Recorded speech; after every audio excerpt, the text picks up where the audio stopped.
Three triangles rising from the desert. You have seen them so many times. On currency, on textbooks, in films, in the corner of 1,000 documentaries, that you have nearly stopped seeing them at all. They have become wallpaper, background noise, the default visual shorthand for the words ancient civilization. But here's the question that almost nobody stops to ask. Before the Great Pyramid of Khufu rose to 146 meters of nearly perfect mathematical precision, before its engineers set over 2 million stone blocks with tolerances that modern surveyors still describe as almost impossible to replicate, before any of that existed, how did anyone know how to do it? Not the labor, not the political will, not the religious conviction. Those things are ancient and elemental. Every civilization has them in some form. The engineering. How did anyone know how to build a smooth-sided pyramid, a perfectly angled, internally stable, structurally sound mountain of stone, when nothing like it had ever existed before? How did they know which angle to use? How did they know how to lay the courses? How did they know what would hold and what would collapse? The answer is 40 kilometers south of Giza, in a sweep of golden desert called Dahshur. And it is enormous, and it is red, and almost no one talks about it. The Red Pyramid is the third largest pyramid ever built. It is older than the Great Pyramid of Khufu. It was constructed from hundreds of thousands of massive limestone blocks cut to precise dimensions and laid with deliberate care across decades of continuous effort.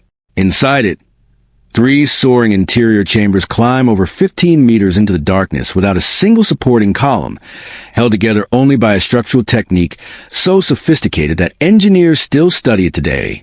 It is one of the most important buildings in the history of human civilization, and it was built by a pharaoh most people have never heard of, a pharaoh who, before he built the Red Pyramid, had already watched 2 of his pyramids fail. A pharaoh who invested more stone than most civilizations ever quarried, and who refused to stop.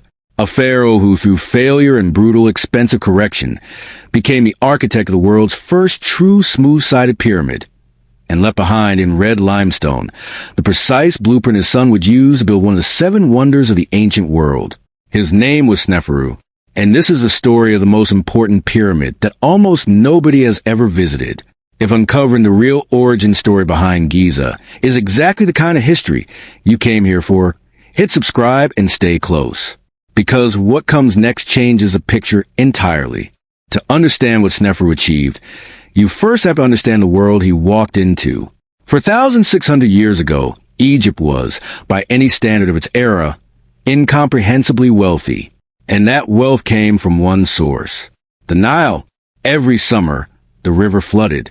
When it retreated, it left behind a black stripe of some of the most fertile agricultural soil anywhere in the ancient world. In a landscape otherwise defined by burning rock and drifting sand, this narrow ribbon of abundance, never more than 30 or 40 kilometers wide, fed millions of people. It produced grain in quantities that other civilizations could barely imagine. It sustained livestock on a scale that translated directly into surplus, into stored power, into the capacity to do things that had no immediate practical purpose. And surplus, in the ancient world, was everything. When a society produces more food than it consumes, it can afford to feed people who are not farming, administrators, soldiers, scribes, physicians, architects, and the tens of thousands of workers required to quarry, move, and place hundreds of thousands of tons of stone. The Egyptian state, by the time of the 4th dynasty, Sneferu's dynasty, had been accumulating exactly this kind of organizational power for roughly 5 centuries. 500 years of building institutions, of refining logistics, of developing the mechanisms of central authority that could translate one man's ambition into the coordinated labor of an entire civilization. And what that ambition demanded, during the Old Kingdom period, was the pyramid. But why? Why did the wealthiest, most powerful state in the ancient world choose to spend its surplus on structures that were, by any practical measure, completely useless? Because the Egyptian understanding of death made them the most practically necessary things imaginable. To the Egyptian mind, death was not an ending. It was a transformation. The pharaoh, the living incarnation of divine order, the force that separated the fertile world from the surrounding chaos, did not simply die. He transitioned. He became Osiris, the lord of the dead, while his spiritual essence continued its existence, riding alongside the sun god, across the sky from east to west and through the underworld each night before rising again. For this to function, the physical body had to be preserved. The spirit had to have somewhere stable and permanent to return to, a structure built not for years or even centuries before eternity itself. Hence the pyramid. The pyramid was not a tomb in the casual modern sense of that word. It was a resurrection machine, an architectural guarantee of immortality. Its geometry was meant to align the pharaoh's spirit with the cosmos, and its smooth, soaring sides carried a specific symbolic meaning that becomes important when you understand what came before. Those smooth sides were understood as a frozen shaft of sunlight. The moment the sun's radiance touched the earth, crystallized, made permanent, made stone. That image is worth holding for a moment. A slope of divine radiance, descending from the solar disk to the ground, caught at a single instant and given physical form. Because that idea, the smooth-sided pyramid as a physical embodiment of the sun touching earth, was not ancient tradition. It was a new thought, a recent invention, a conceptual leap that had been made only a single human lifetime before Sneferu came to the throne. Before Sneferu's era, no one had successfully built a smooth-sided pyramid. Not once. Not anywhere. What they had built was something both revolutionary and, in the end, structurally safer. Around 2,650 years before the Common Era, roughly 60 years before Sneferu became pharaoh, a king named Djoser commissioned his architect, Imhotep, to build an eternal monument at a place called Saqqara on the western edge of the Nile floodplain. Imhotep was, by any measure, a genius. Later generations of Egyptians would actually deify him, not as a god of war, not as a god of the sky or the earth, but as a god of wisdom, medicine, and building. That is extraordinary. To be worshipped not for conquest, but for the depth of understanding, for knowing how things were made, and making them better than they had ever been made before. Imhotep looked at the landscape. He looked at the dense limestone lying in such abundance beneath the Egyptian desert, and he made a decision no one before him had ever made at scale. He built entirely in stone. Djoser's pyramid at Saqqara, the step pyramid, as we call it now, rose in 6 distinct tiers, each one slightly smaller than the one below it, stepping upward toward the sky like a staircase built for a god, which, in a very real sense, it was. Each level represented a rung on a cosmic ladder, lifting the pharaoh's spirit from the dust of the earth toward the domain of the stars. It stood, it endured, it was magnificent, and it had a structural property that would turn out to be extraordinarily significant. The step pyramid was stable because of how its geometry distributed weight. Each tier compressed inward and downward onto the tier below it. The step form created a natural, self-reinforcing structure that resisted the outward forces pressing at the base. The steps weren't just symbolic. They were load-bearing. The very thing that made the step pyramid religiously meaningful, its staircase form, also made it structurally sound. The smooth pyramid gave up that advantage entirely. A smooth pyramid presents 4 continuous sloping faces converging at a single apex. Instead of weight moving vertically in discrete stages, it moves at an angle, pushing outward along the slope, putting enormous and continuous stress on every exterior course of stone. Instead of steps locking each layer in place, there is a continuous inclined surface that, if the geometry is wrong, or the bedrock is soft, or the internal structure cannot support the outward thrust, will crack, will shift, will cascade into catastrophic collapse. This was the engineering problem that Sneferu and his builders would spend an entire reign trying to solve. Before we get to how they solved it, we need to understand who Sneferu was. Almost nothing is known about the man as a person. He left behind more stone than almost any other ruler in the ancient world, but almost no personal narrative, no great battle inscription, no famous love story, no record of a crisis of faith or a dramatic political moment. What we know comes mostly from what the stone tells us, and from the sheer, staggering mathematics of how much stone there was. Sneferu was a founding pharaoh of the 4th dynasty, a new royal line that came to power sometime around 2600 BCE. How exactly he came to the throne is not entirely clear. Some scholars believe he was the son of his predecessor Huni. Others suggest a political marriage into the existing bloodline may have been involved. The record is too fragmentary for certainty. What is not in any doubt is what he did with power once he possessed it. Sneferu launched the most ambitious construction program Egypt had seen up to that point in its history. By some estimates, the total volume of stone he moved across all his pyramid projects exceeded the volume moved by any other pharaoh in Egyptian history, including his own son Khufu, who built the Great Pyramid. He built 3 pyramids. Pause on that for a moment. Not one, 3 separate pyramid projects, each enormous, each pushing the state's organizational and engineering capacity to its absolute limits. And Sneferu was Khufu's father. The man who built the most famous building in human history learned everything he knew from watching his father, and his father's entire architectural education was written in brutal and expensive detail in failure. 3 pyramids. 3 attempts to build something that had never been built before, each one confronting a new problem, each one extracting a new and desperately needed piece of knowledge from the stone. The first of those projects was not even entirely Sneferu's own initiative.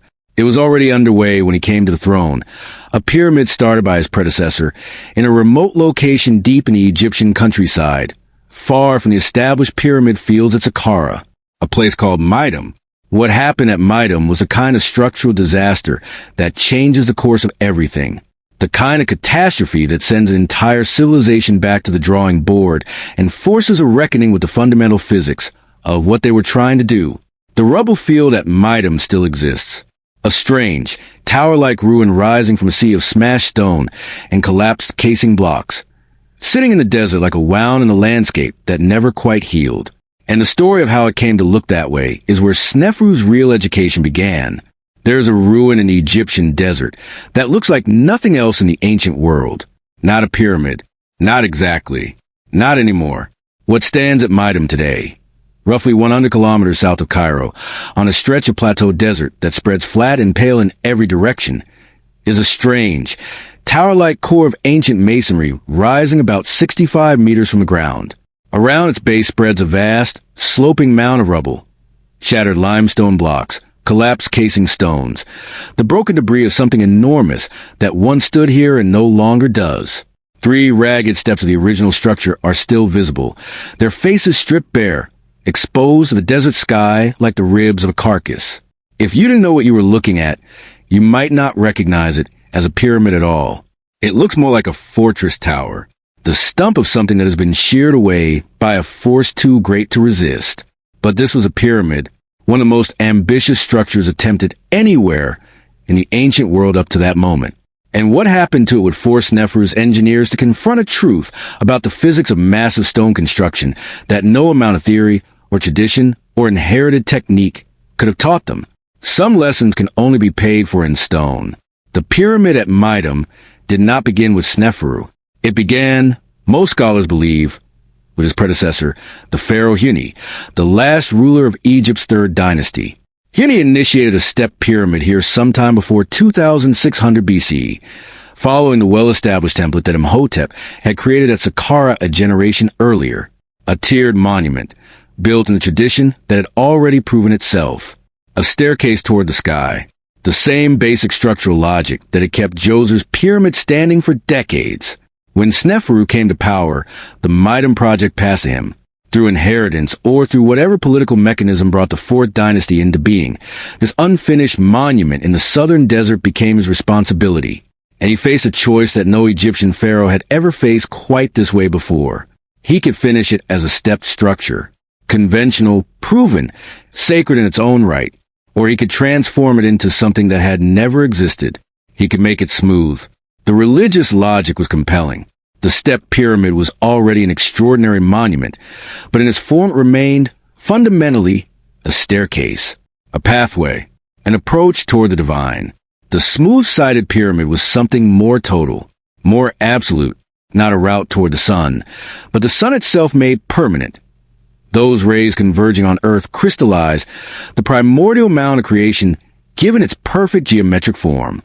Sneferu ordered the conversion. What that conversion involved, practically speaking, was this. The existing step structure, its tiers stepping inward, its profile jagged against the sky, will be filled in, The gaps between each step would be packed solid with blocks of Tural limestone, creating a continuous slope from base to apex. Then, over the entire outer surface, a smooth casing of fine white limestone would be laid, presenting the clean, unbroken triangular face that was a whole point of the exercise. On paper, it was elegant. In theory, it was achievable. After all, the core was already standing. Filling it in and casing it over seemed like a logical extension of what was already there. What it was in reality was a structural disaster waiting for the right moment to announce itself. To understand why, you need to understand something about how stone carries weight.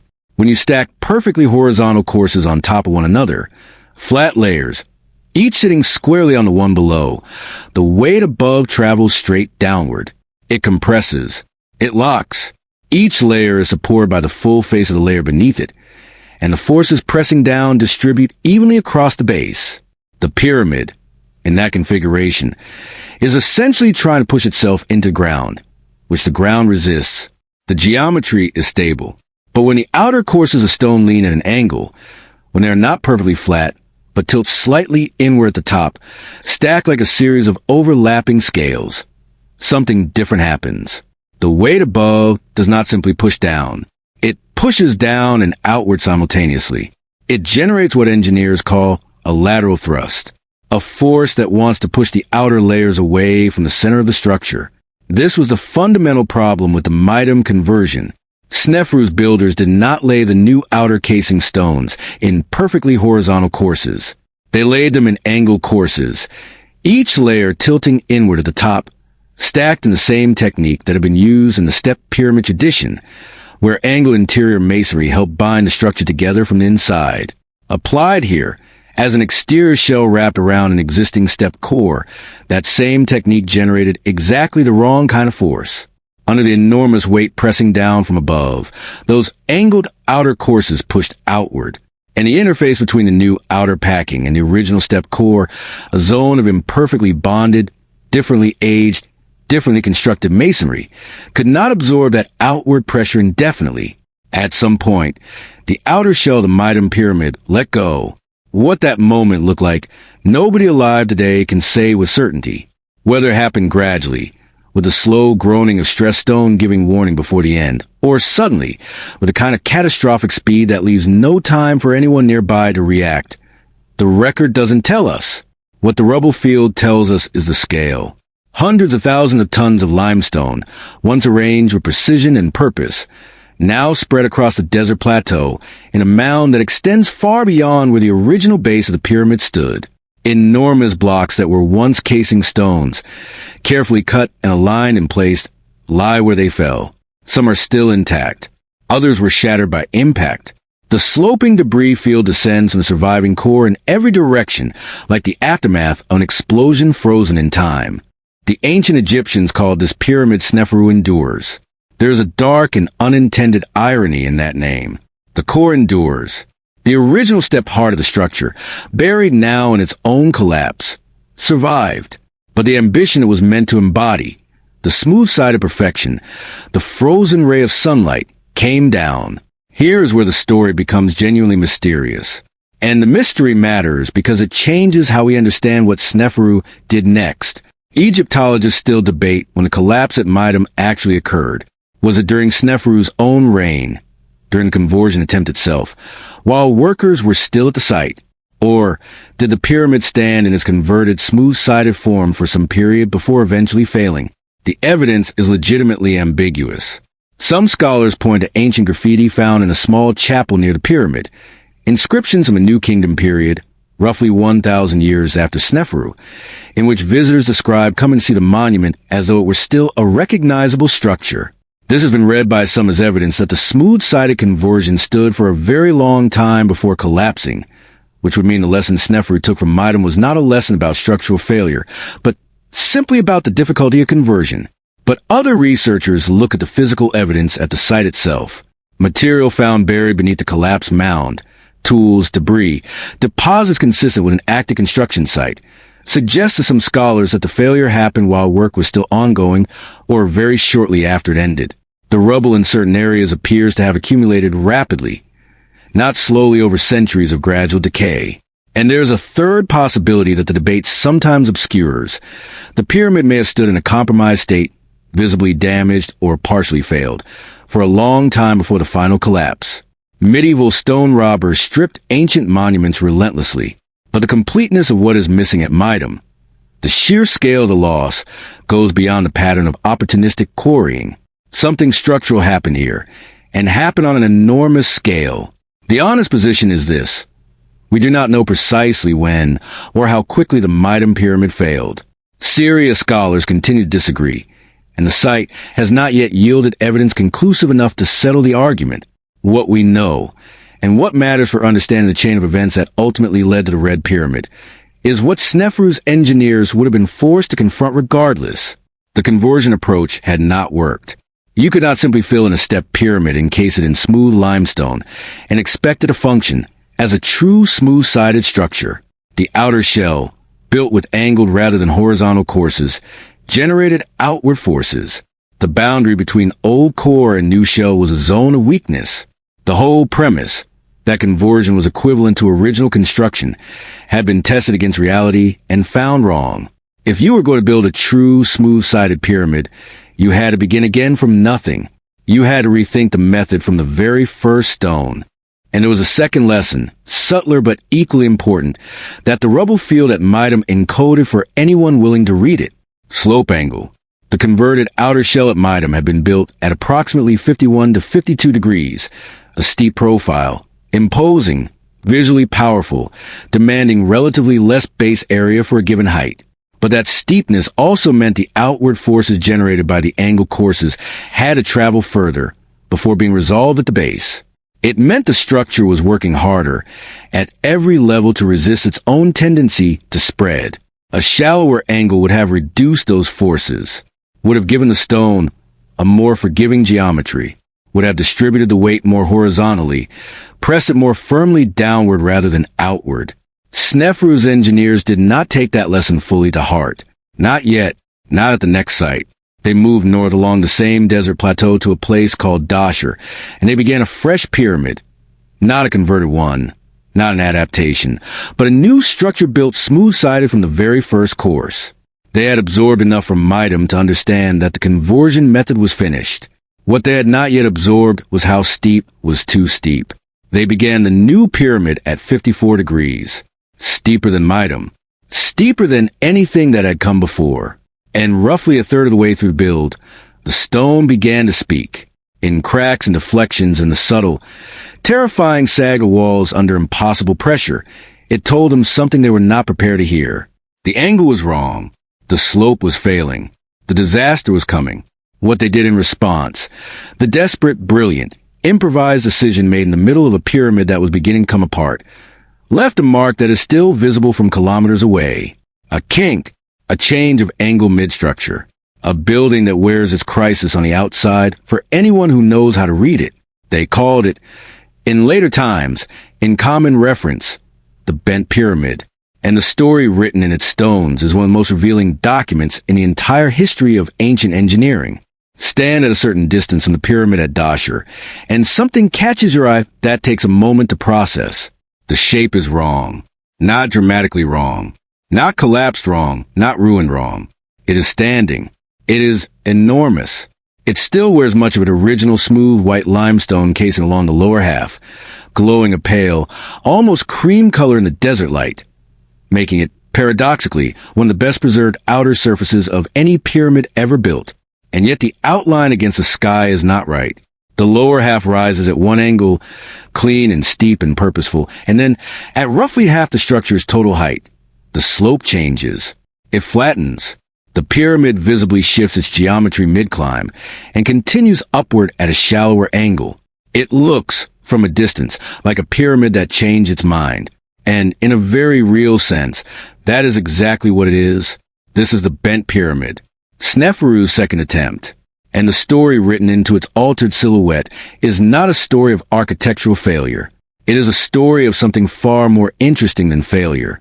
It is a story of people, under pressure in real time, refusing to die. After Meidum, Sneferu's engineers understood one thing with total clarity. You could not convert a stepped pyramid into a smooth-sided one by filling in the gaps and laying a new shell over the top. The interface between old masonry and new, the angled courses of the outer casing, the structural mismatch between a design built one way and a surface built another, all of that was dangerous. Whatever had happened at Meidum, the lesson was conversion was off the table. They would build fresh. New site, new foundation, new structure from the very first course. They chose Dahshur, a stretch of desert plateau roughly 40 kilometers south of Cairo, and perhaps 30 kilometers north of Meidum. The geology here was considered more promising. The plateau offered firm ground. The location was accessible to the quarries at Turah, on the opposite bank of the Nile, where the finest white limestone in Egypt came from. They began their new pyramid with what the archaeological evidence suggests was real confidence. And they began it steep, 54 degrees. That is almost a wall. At 54 degrees, the faces of the pyramid rise aggressively, almost defiantly, from the base. The profile is dramatic, powerful. It communicates, in unmistakable geometric language, height and dominance and aspiration. It means the total volume of stone required for a given height is lower than a shallower angle would demand, because the narrower profile takes up less base. On paper, steeper was more efficient. Steeper was more impressive. Steeper was a kind of slope that a civilization building monuments to eternity would naturally favor. What steeper also meant, and what no one fully understood yet, was that every additional meter of height pressing down on the structure multiplied the outward forces at the base. The steeper the angle, the harder the pyramid was working against itself. The more aggressively it was trying to push its own outer courses away from its center. At a shallow angle, those forces are manageable. At 54 degrees, compounded by the sheer mass of stone involved, they became something else. They became a crisis. The interior of the bent pyramid is one of the most revealing spaces in all of Egyptian archaeology. Very few tourists ever enter it. The access is awkward. The descent steep, the passage is narrow, the smell unusual, a faint organic mustiness that centuries of sealed darkness and bad habitation have layered into the stone. But what the interior of this pyramid communicates to anyone who understands what they're looking at is extraordinary. It is the physical record of an emergency. The bent pyramid contains two separate chambers, which is itself unusual. Most pyramids of this era have a single primary burial chamber, or at most a simple sequence of spaces. The lower chamber is accessed through the standard north-facing descending passage that was a traditional pyramid entry. The upper chamber is accessed through a second entrance on the west face of the pyramid. Another departure from convention, so significant that scholars have spent considerable effort trying to explain it. The most compelling explanation is practical and grim. At some point during construction, the north-facing passage in the lower chamber it led to became structurally compromised. Cracks appeared. The ceiling of the lower chamber began showing signs of dangerous stress. The western entrance and upper chamber may have been cut as a functional alternative, a backup plan initiated when the primary internal space became too dangerous to rely on. Look closely at the lower chamber today, and the evidence of distress is still visible. Cracks run through the limestone. The corbelled ceiling, those precisely calculated overlapping courses of stone, each projecting slightly inward toward the center to create a rising vault without true arch mechanics, show signs of compression that went beyond what the builders had anticipated. The space between the corbelled blocks was packed with mortar. Additional stone was placed against the chamber walls to reinforce them from the inside. And the most dramatic evidence of the emergency, the remains of cedar logs, timber that almost certainly came from the forests of Lebanon, transported across the ancient Mediterranean trade routes, were found propped inside the chambers. They were not architectural elements. They were shores. Emergency bracing placed against cracking walls by workers who understood that the stone above them was under pressure it was not meant to carry. Think about that image for a moment. Builders deep inside a pyramid, in near darkness, listening to stone move, propping wooden beams against the walls while hundreds of thousands of tons of limestone sat above their heads. That is not a theoretical crisis. That is a human one. Outside, while the interior groaned, the structure was still being built, and the builders made a decision that speaks to both the desperation and the ingenuity of what they were facing. They could not stop. Stopping was not a real option. Not for a pharaoh's eternal monument. Not for the administrative and religious machinery of the Egyptian state that had committed resources and labor and divine authority to this project. Stopping meant more than architectural failure. It meant something closer to cosmic failure. But they could change. At approximately 47 meters of height, a little less than halfway up what the pyramid would eventually become, they reduced the slope from 54 degrees down to 43 degrees and 22 minutes. To be as precise as the modern measurements allow, the transition is abrupt. There is no gradual easing, no elegant curve to soften the change. One course of stone sits at one angle. The course above it sits at another. It looks, from outside, exactly like what it was, a decision made fast, under pressure, with urgency overriding elegance. But here is the thing that separates this moment from simple crisis management. The builders didn't just reduce the angle because they panicked. They reduced it to a very specific angle, 43 degrees. And that specific number had been present in their awareness before the bent pyramid's crisis force issue. Because 43 degrees, give or take, was roughly the slope of the converted outer casing at Meidum before that structure's failure. It was the angle they had some reason to believe might be safer. It was, in a sense, the angle the stone had been trying to teach them since the very first disaster. What the bent pyramid did was make that lesson impossible to avoid any longer. The 54-degree slope had failed them. The 43-degree slope was not just a reduction. It was a choice, a bet, a decision backed by accumulated evidence from two separate structural crises, encoded now into the very geometry of a pyramid visible from kilometers away. The engineering logic of why 43 degrees worked is not complicated once you see it, but it took two catastrophes to make it clear. At a shallower angle, the weight pressing down on the structure resolves more vertically. Less of the force pushes outward along the slope. The pyramid is working less hard against itself at every level. The base, which ultimately has to absorb all of those forces and transfer them into the bedrock below, receives a more manageable load. At 54 degrees, the outward component of those forces was simply too large. The chambers were feeling it. The walls were cracking. The entire lower structure was being asked to do something it was not built to do. The moment the builders reduced to 43 degrees, the forces changed. The mass of the upper portion of the pyramid, now built at the shallower angle, was significantly less than it would have been at 54 degrees. The stress on the already damaged lower chambers was reduced. The structure found a new equilibrium.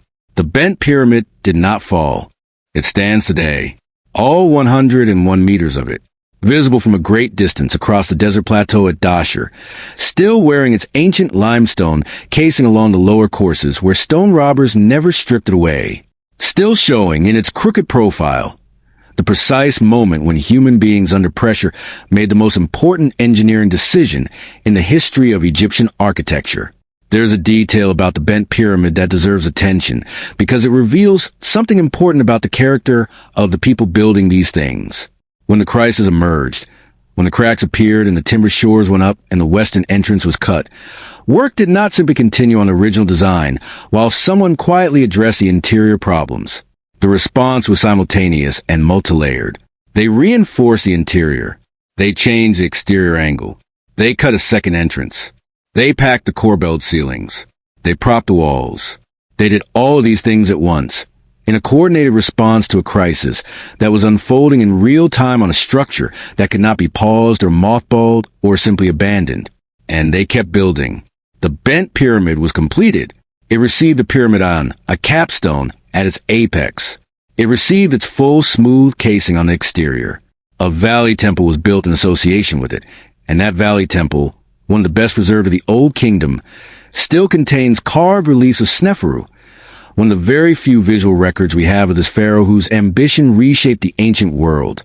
The reliefs show him performing ritual functions, serene and upright, wearing the double crown of Upper and Lower Egypt.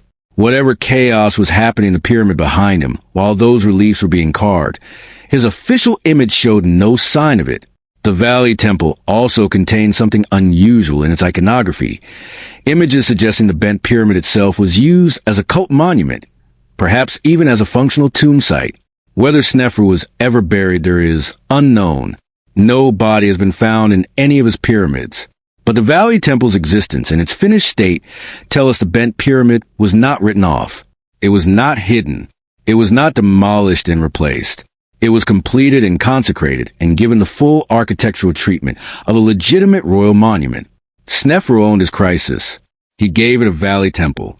He put his name on it. But he also kept building. Because the bent pyramid, for all the lessons it had delivered, was not what he set out to build. Its altered profile was not the frozen ray of sunlight. Its kinked silhouette was a record of a problem solved rather than a vision achieved.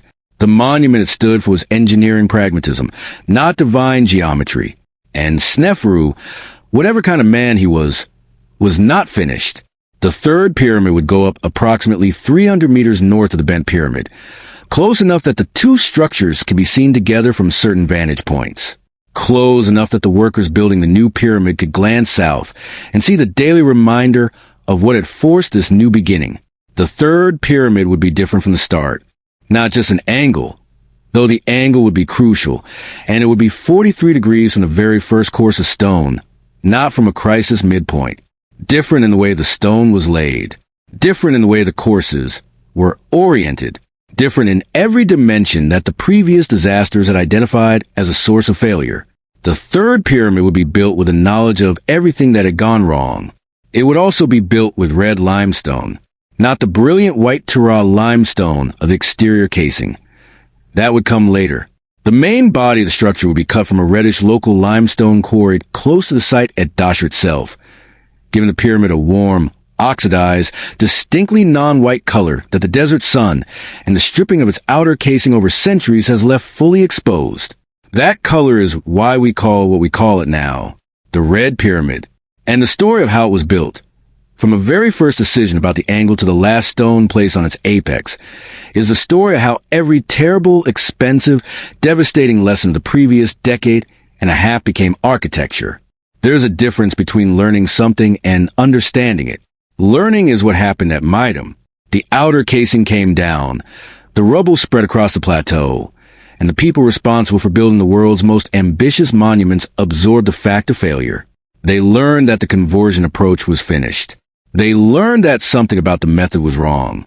But learning the fact of failure is not the same as understanding the physics behind it. You can know that a bridge collapsed without knowing why the bridge collapsed. You can know that the stone fell without knowing what caused it to fall. And if you do not understand the why, the actual mechanism, the forces at work, the specific geometry that permitted catastrophe, then the next thing you build carries the same weakness, only hidden better. What happened at the bent pyramid was not a repetition of Meidum's mistake. It was worse than that in a way, and better than that in a way.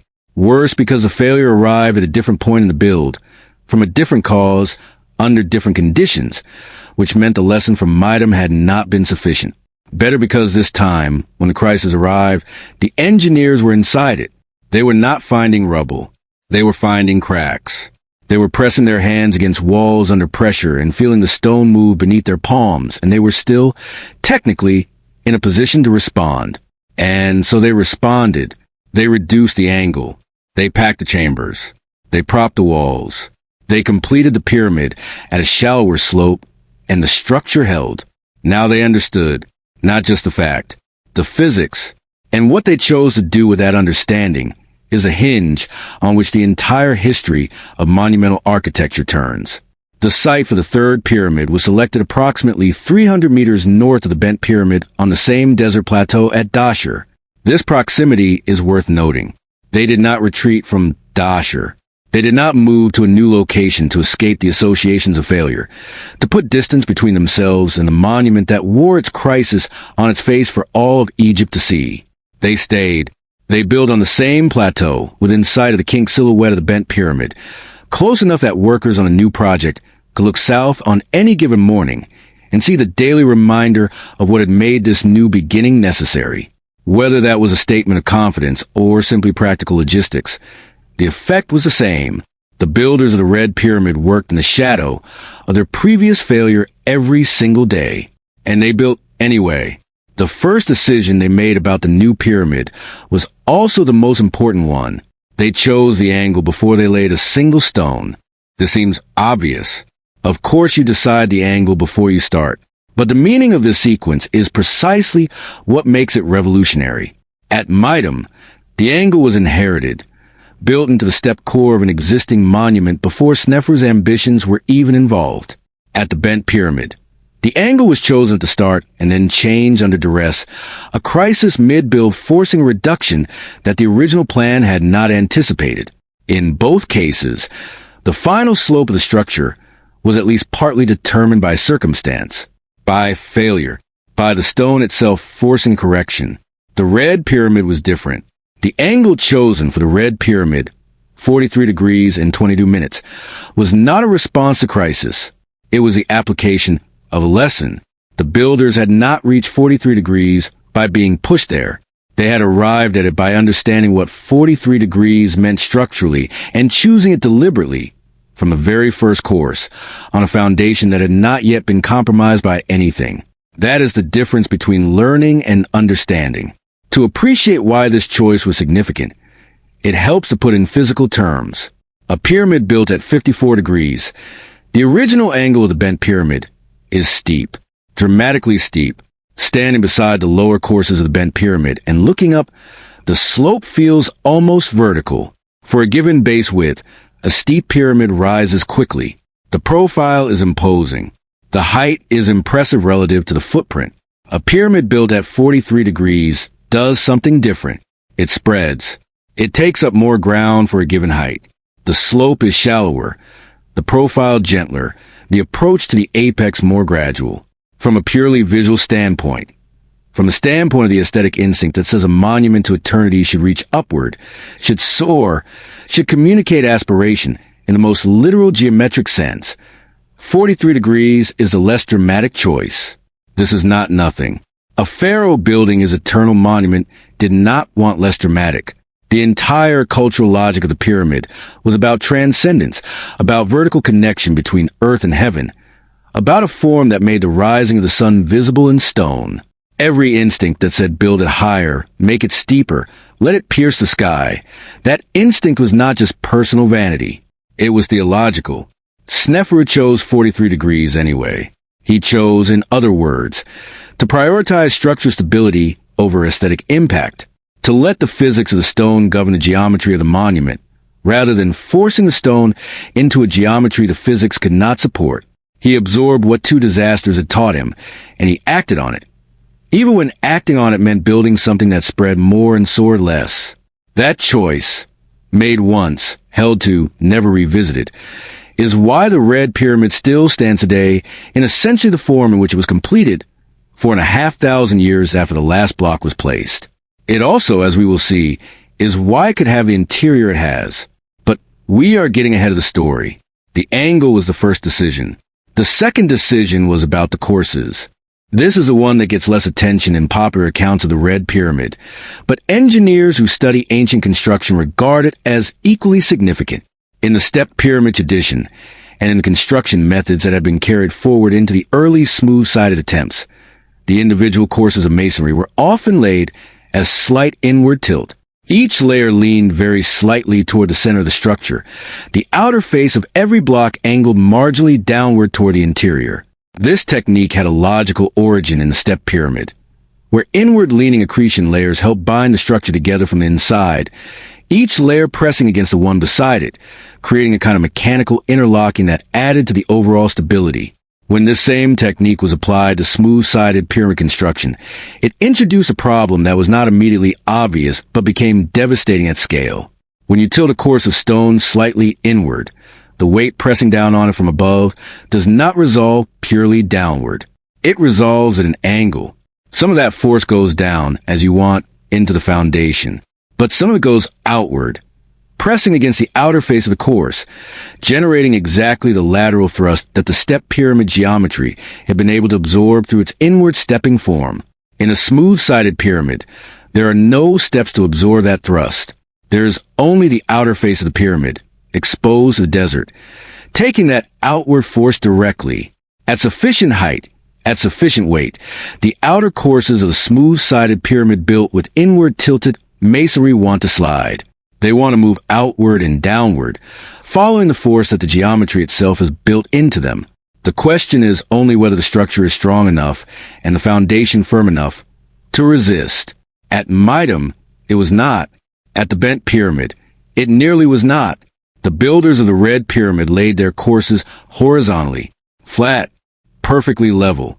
No inward tilt. No angled lean toward the center. Each course of stone sat squarely and completely on the course below it, and the weight above pressed straight down through it, and the force resolved vertically, directly into the structure below and ultimately into the bedrock beneath. The combination of this horizontal laying with a 43-degree overall slope was not accidental. Together, they addressed the two primary mechanisms that had caused or contributed to the previous failures. The angle reduced the outward component of the forces generated by the pyramid's overall geometry. The horizontal courses eliminated the additional outward thrust that angled masonry had been building into the structure from within. These two decisions, made before the first stone was placed, changed what the pyramid stone could do. The third decision was about the foundation. The plateau at Dahshur offered relatively firm bedrock, solid limestone lying at or near the surface, capable of bearing the enormous weight that would accumulate above it over years of construction. But firm bedrock is not a level surface. The natural rock undulates.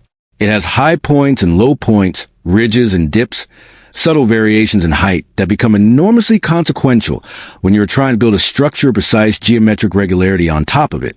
The builders of the Red Pyramid leveled their foundation site with extraordinary care. The technique most likely used and used on pyramid sites across the Old Kingdom period involved cutting a grid of channels into the bedrock and flooding them with water. Water, unlike stone, finds its own level. The surface of the water in the channels indicated the exact horizontal plane. Masons could then cut the high points of the rock down to the waterline, removing material until the entire foundation surface was as close to perfectly flat as their tools and their patience could make it. The result, across a base that measures roughly 220 meters on each side, larger than 2 full American football fields laid end to end, deviates from perfect flatness by a matter of centimeters. Centimeters, across 220 meters, achieved with water channels and stone tools, 4,500 years ago. That number is not decoration. It is a foundation from which every subsequent precision in the pyramid derives. A structure as massive and as geometrically demanding as the Red Pyramid is only as accurate as the base it sits on. If the base is wrong, every course above it compounds the error. If the base is right, the structure has a fighting chance of achieving what the designers intended. They got the base right. There is a human dimension to these decisions that the technical account can obscure if you are not careful. Sneferu had been building pyramids, in one form or another, for years at this point. Depending on which chronology you follow, a decade or more of his reign had been consumed by the Meidum project, and then by the Bent Pyramid before the first stone of the Red Pyramid was placed. The organizational machinery of the Egyptian state had been stretched. Tens of thousands of workers had been fed, housed, managed, and directed through construction campaigns that had not produced, yet the monument Sneferu was trying to build. That is a sustained period of investment without the return the investment was made for. In political terms, in religious terms, in personal terms, that is a long time to keep believing a vision and extending resources toward it despite the evidence that the vision keeps meeting the wall of physical reality. Sneferu kept going. Whatever else can be said about this pharaoh whose personal face is almost entirely lost to history, whose name most people today have never encountered, whose achievements are dwarfed in popular consciousness by his son's single, perfect monument, Sneferu had a particular kind of stubbornness that is indistinguishable from the outside, from either madness or greatness. He absorbed failure after failure, and he did not stop. He revised. He corrected. He started again. And now, stand at the edge of a level foundation on the Dahshur plateau, with the Bent Pyramid visible to the south and the desert stretching in every direction, he started again one more time. The first courses of red nummulitic limestone were quarried from deposits close to the site itself, not the brilliant white Tura limestone of the outer casing. That would come later, carried across the Nile from the quarries on the eastern bank. The core of this pyramid would be built from the local stone, reddish-brown and coarser than the fine white limestone, but available in enormous quantities and adequate for the structural work it would do. Course after course, perfectly horizontal, set at 43 degrees, rising from a level foundation prepared with precision that previous generations had not attempted. The pyramid that would change everything was beginning, and somewhere in the organization of workers, in the grinding logistical machinery of quarrying and transport and placement, in the slow daily accumulation of stone upon stone upon stone, there was something that no amount of disaster or revision or renewed beginning had yet fully explored. The interior, because a pyramid is not just a shape, it is a container. And what the Red Pyramid contained inside its mass: 3 chambers rising into the darkness without a single column, without a single arch, held together by a structural technique of extraordinary mathematical precision, would turn out to be as revolutionary as any decision made about the exterior. But the chambers could only be built the way they were built because the pyramid around them was built the way it was built. The interior genius of the Red Pyramid is inseparable from the decisions made before the first stone was placed. The angle, the horizontal courses, the level foundation, these were not just preparations for a pyramid. They were the conditions that made everything inside possible. The base is 220 meters on a side. Before anything else is said about the Red Pyramid, let that number sit for a moment. 220 meters along each edge, longer than 2 American football fields placed end to end.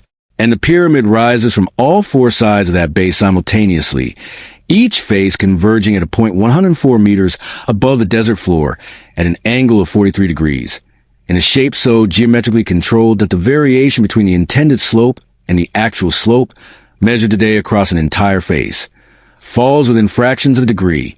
The volume of material contained in the Red Pyramid is approximately 1,690,000 cubic meters of stone. One way to visualize it is to imagine taking every stone block, every fragment, every gram of limestone in the structure and pressing it flat.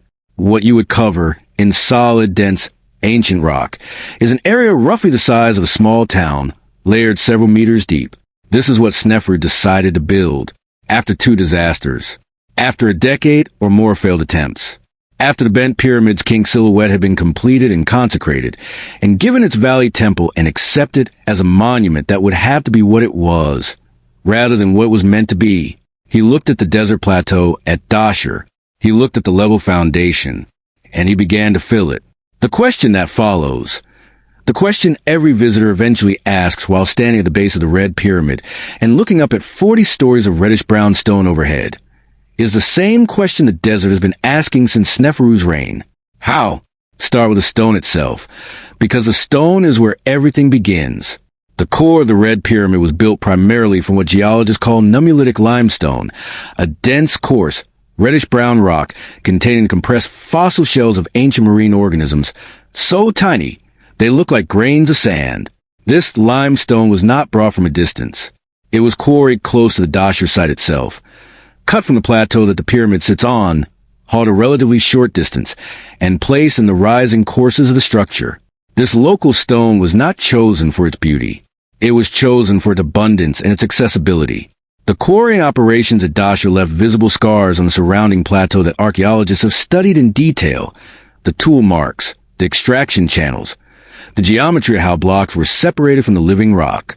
Copper chisels, wooden mallets, wooden wedges driven into natural fissures, and soaked with water until they expanded and split the stone along the line the quarryman chose. It was slow work, and it was relentless, and it went on for years. The finer stone came from farther away. The outer casing of the Red Pyramid, the smooth, brilliant white layer that covered the entire exterior surface and gave the monument its finished appearance against the sky, was cut from the Turah limestone quarries on the eastern bank of the Nile, roughly 40 kilometers north of Dahshur. Turah limestone is a different material entirely from a nummulitic core stone.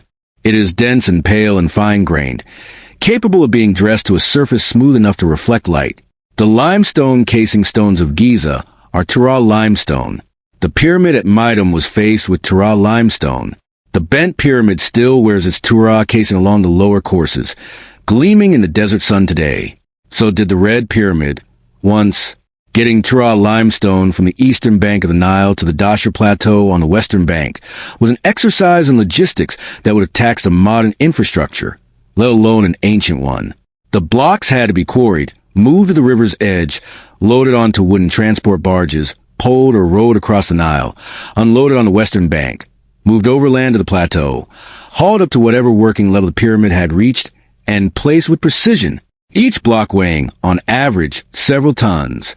The Nile, in this calculation, was not an obstacle. It was a highway. The Egyptians understood the river the way a civilization understands a thing that makes it possible.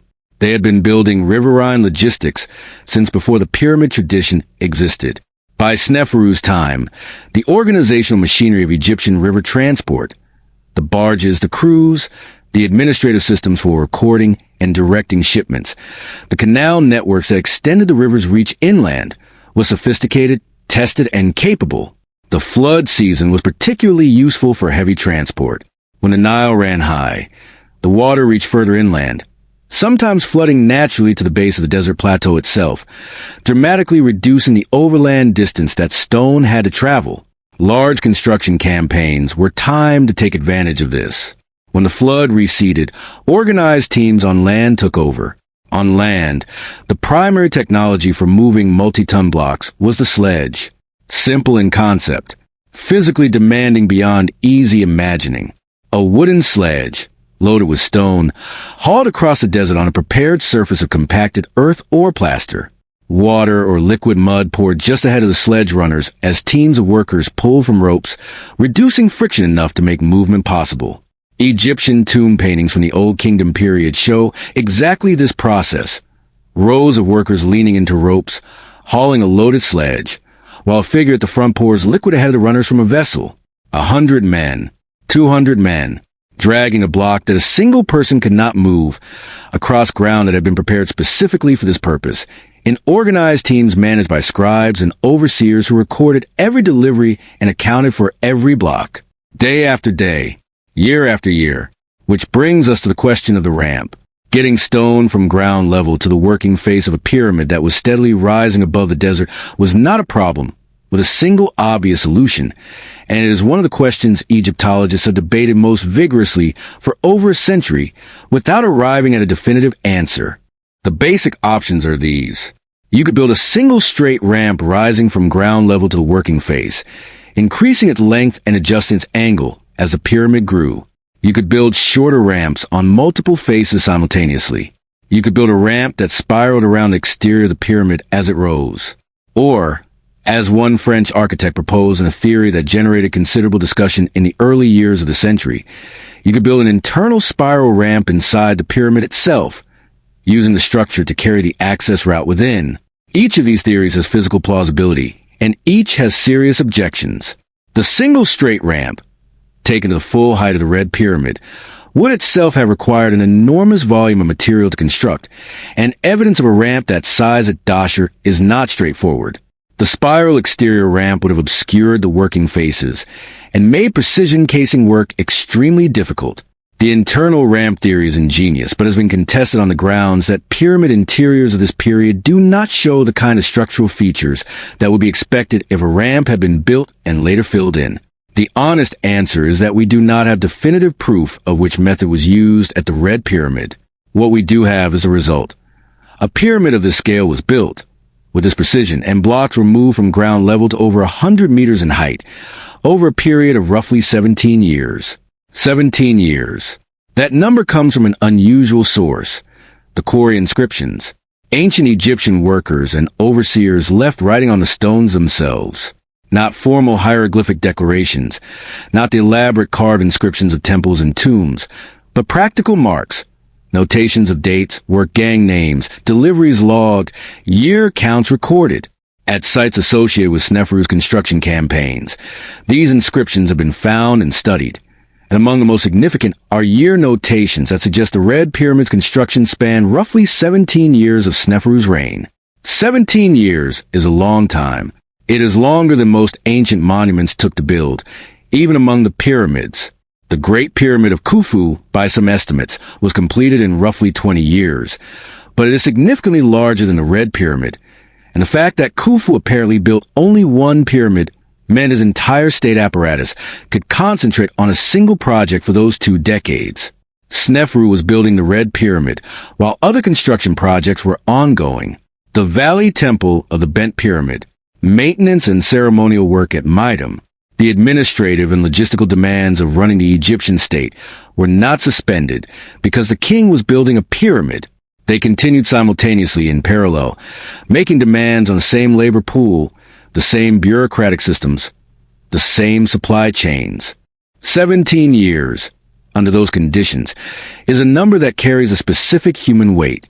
It means that children were born, grew to working age, and joined the labor force during construction of the Red Pyramid. It means entire careers were spent on a single building. It means the site at Dahshur was not just a construction project. It was a way of life for an enormous community of people across nearly 2 decades.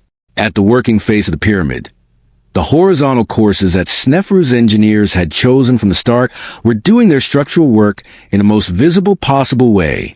Each course of red nummulitic limestone was laid perfectly flat.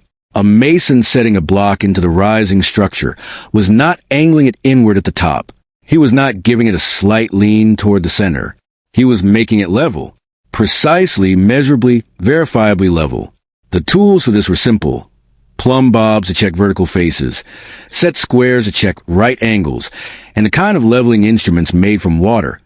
A straight-edge beam with a shallow water channel carved into its surface, the water line indicating horizontal with perfect accuracy. The physical result of this precision, compounded over course after course as the pyramid rose, was a structure that behaved mechanically in exactly the way the builders needed.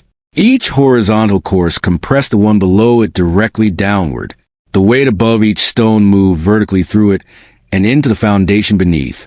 The outward forces that had cracked the chambers of the bent pyramid and contributed to the collapse at Meidum were dramatically reduced, not eliminated, because the overall geometry of any pyramid generates some outward thrust, but reduced to a level the structure could absorb. You can see the horizontal courses today at the Red Pyramid because the outer casing is gone. This is important to understand. What you see when you stand at Dahshur and look at the Red Pyramid is not what Sneferu's subjects saw. The pyramid you see, with its warm reddish-brown color, its exposed core masonry, its visible course line stepping upward in regular intervals, is a stripped structure. The original exterior was covered in a continuous, unbroken skin of Tara limestone casing blocks, dressed smooth, their joints cut to close tolerances, the entire outer surface reflecting the desert sun in a uniform, brilliant near white that would have been visible for kilometers in every direction. The ancient name for this pyramid was not the Red Pyramid. The Egyptians called it Sneferu Gleams, or, in some translations, the Shining Pyramid. Those names make sense only when you understand that the structure was designed to be seen as a smooth, luminous object catching the light, the frozen solar ray, the perfect geometric form descending from the sky to the desert. The red is an accident. The red is time and medieval quarrying and the patient stripping of the outer casing by builders who needed good limestone for Cairo's mosques and palaces centuries after Sneferu civilization had been buried under its own history. The stripping of the casing happened gradually over centuries. Muslim builders working in the 12th, 13th, and 14th centuries of the Common Era found the ancient pyramids to be the most convenient limestone quarry in the region. The casing stones were already cut to usable dimensions. They were of excellent quality, and they were, from the perspective of a medieval builder in need of material, simply sitting there. The Great Pyramid of Giza lost almost its entire casing this way. The Bent Pyramid, for reasons that likely involved the difficulty of removing its casing stones, which were set at an angle that made extraction more complicated, retained much of its outer surface and still wears it today. The Red Pyramid's casing was mostly taken, leaving the reddish nummulitic limestone core fully exposed to the sky and a 4.5 millennia of desert sun. This stripping was, for Egyptology, a loss that cannot be fully calculated. Casing stones often bore inscriptions, paint, tool marks, and construction notations that would tell us an enormous amount about how and when specific sections of these pyramids were built. What survived the stripping at the Red Pyramid gives us fragments of that picture. What was lost to Cairo's medieval construction boom is simply gone. What remains tells us enough. There is a physical experience involved in standing at the base of the Red Pyramid that photographs do not prepare you for. The blocks in the lower courses are massive, not uniformly massive. There is considerable variation across a structure this large, and the pyramid construction of this period was not the obsessive size standardization of later, more refined projects. Some blocks are modest in dimension.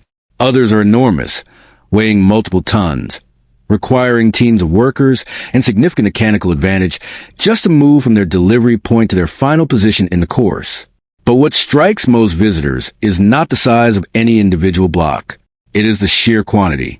Course after course after course of limestone, rising above your head in a pattern that goes on until it becomes almost abstract.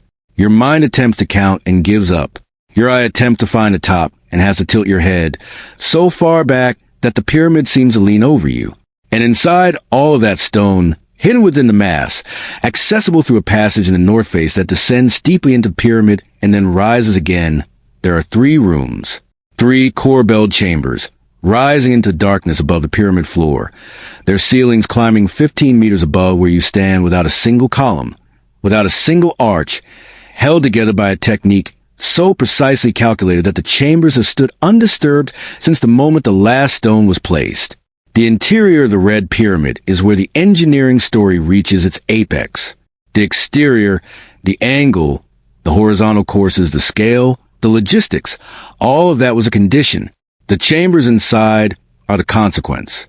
The thing that became possible because the pyramid around them was built correctly. And the chambers, once understood, are one of the most extraordinary achievements in the entire history of ancient construction. You do not walk into the Red Pyramid. You descend into it. The entrance is cut into the north face of the pyramid, about 28 meters above ground level, which means before you even reach the passage, you have climbed a considerable distance up the face of the structure, picking your way along the exposed core masonry, the reddish blocks rough and irregular beneath your hands and feet, the scale of the thing becoming more apparent with every meter of height you gain. The desert floor drops away below you. The bent pyramid, 300 meters to the south, comes into clearer view. The sky above the apex is very blue and very far away. The entrance itself is modest, a low, rectangular opening in the face of the pyramid, leading into a descending passage that drops away from you at approximately 27 degrees, steep enough that your instinct is to lean back into it, to resist the pull of the slope, to keep your weight centered as you move. The passage is narrow. In some sections, your shoulders nearly touch the walls on both sides. The ceiling is low enough that most adults will be crouching within a few steps of the entrance. And then the darkness comes down around you. The temperature drops. The light in the entrance shrinks to a pale rectangle behind you, and then disappears as the passage turns. Whatever you carry, torch, headlamp, phone, becomes your entire world. The walls press close on both sides, cut limestone, ancient, cold to touch. The angle continues pulling you downward. You descend roughly 60 meters through the body of the pyramid. 60 meters of this narrow passage, at this angle, in this darkness. And then the passage levels out, and then it begins to rise, and you follow it upward through a horizontal corridor, and then the corridor opens, and the ceiling pulls away from above you, and you step into the first chamber. What happens to your perception of space in that moment is difficult to describe and impossible to predict. The corbelled chambers of the Red Pyramid are not large in a way that cathedral naves or grand halls are large. They are not wide. Standing in the first chamber, you can almost reach both side walls with your arms extended. The floor space is intimate, but the ceiling soars. It rises from both side walls in a series of precisely measured steps, each course of stone projecting slightly inward over the course below it. Each step bringing the two sides incrementally closer to one another, ascending into the darkness above your head in a pointed vault that does not stop until it's climbed approximately 12 meters into the pyramid's interior. 12 meters is 4 full stories of a building. You are standing in a space roughly the width of a generous hallway, and the ceiling is 4 stories above your head, held in place by nothing below it. No columns, no pillars, no structural support of any kind rising from the floor to take the weight. Just the stone itself, arranged in the precise, stepped, self-sustaining geometry, surrounded on all sides by hundreds of thousands of tons of pyramid pressing inward. And it has been here, unchanged, for over 4,500 years. To understand what you are looking at requires a brief encounter with the physics of how stone carries weight. A flat ceiling is the most intuitive structure imaginable.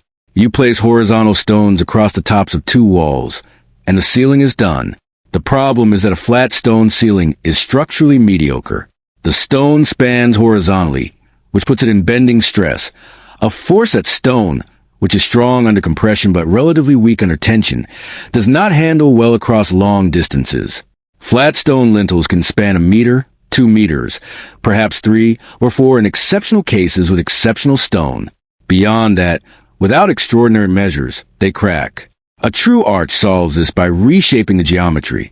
In an arch, the stones are arranged in a curve so that every force travels through the structure as compression, squeezing rather than bending. Stone loves compression. Under compression, it is nearly indestructible. An arch transfers the weight above it outward and downward to its supporting walls, where it resolves into foundation. True arches can span enormous distances and carry enormous loads. But a true arch requires a keystone. It requires precision cutting of every stone in the arch to exact angles. It requires temporary support during construction, a wooden centering frame holding the arch in shape while it is being built, until the keystone is placed and the arch becomes self-supporting. And the outward thrust it generates at its base requires the supporting walls to resist that thrust, either through their own mass or through additional buttressing. The Egyptians of Sneferu's time did not build true arches, not because they were incapable of imagining the concept, but because in the context of pyramid construction, surrounded by millions of tons of stone pressing inward and downward, a different solution was both simpler and structurally superior. Corbelling. A corbel is a projection. In corbelled construction, each successive course of masonry projects slightly beyond the course below it, cantilevering out over empty space. Each projecting course extends a few centimeters at the Red Pyramid, roughly 5 to 8 centimeters per step, further into the open space of the chamber than the course below it. Do this on both sides of the chamber simultaneously, both walls stepping inward course by course, and the ceiling climbs. The gap between the two sides narrows with each step. Eventually, the two sides meet at the top, and the chamber is sealed. What holds each projecting course in place? Not the course below it, not any structural support from the floor. The corbels are held in place by the weight of the stone above them. Each projecting course acts as a cantilever, like a diving board projecting out from a wall. A diving board is held in place by its attachment at the near end. The attachment must be strong enough to resist the tendency of the board to tip forward under weight. In corbelled masonry, that attachment is provided by the mass of the pyramid pressing down on the inner end of every corbel, the end embedded in the wall, buried under the enormous weight of the structure surrounding the chamber. The more stone above the corbel, the more firmly that inner end is pinned. The more firmly the inner end is pinned, the more safely the outer end can project. Here is the counterintuitive beauty of the system, the thing that makes it specifically and extraordinarily appropriate for use inside a pyramid. The very weight that would crush a conventional ceiling becomes, in corbelled construction, the force that holds the ceiling in place. The pyramid is not the enemy of the chamber. The pyramid is what makes the chamber possible. The first two chambers in the Red Pyramid are connected by a passage cut through the wall between them, roughly at floor level, requiring you to step down and through. The second chamber is similar in dimensions to the first. Corbelled ceiling, narrow floor plan, the same soaring verticality. Both chambers sit relatively low in the pyramid near the base, and both serve what was likely a functional purpose in the ritual and architectural program of the monument. Antechambers, processional spaces, the architectural approach to the most important room. The third chamber is different. Getting to it requires climbing. From the second chamber, a passage rises steeply, cut through a cross wall, and you ascend into a space that is not simply the next room in a sequence. It is the destination. The third chamber is taller. Significantly, dramatically, breathtakingly taller. The corbelled ceiling here rises approximately 15 meters, nearly 50 feet, above the floor. 15 meters in a space that is roughly 4 meters wide and 8.5 meters long. The ratio of height to width is so extreme that the chamber functions less like a room and more like a vertical shaft. A standing human being is a small object at the bottom of it. The corbelling in the third chamber ascends in approximately 11 steps on each side, 11 courses, each projecting inward beyond the one below, each held in place by the weight bearing down on its inner end, closing the gap between the two walls over a height that took years of precise masonry to achieve. The geometry is exact. The steps are even. The resulting vault tapers to its peak with a kind of regularity that indicates not improvisation but calculation, carried out before construction began, and followed with consistency through every course. There is something almost musical about the pattern, a rhythm of stone that repeats itself over and over, the same interval, the same projection, the same weight-bearing logic, building upward and inward until the chamber closes, and the darkness above you is solid and ancient and complete. Stand in the third chamber and look up. The blackness above the reach of your light is not empty darkness. It is stone, millions of tons of pyramid pressing down from every direction, compressing the space you occupy, making the air feel dense and the silence physical. But the chamber holds. The ceiling does not move. The corbels above your head have been in their precise positions since before the concept of writing that you are reading this existed. There is a smell in the third chamber that surprises first-time visitors. A sharp, organic, almost acidic presence in the air. The accumulated legacy of millennia of bats, who found their way into the pyramid through the entrance passage and made the chambers their home through centuries and then centuries more of occupation. It is not subtle. It layers itself into the experience of the space in a way that is both jarring and somehow appropriate.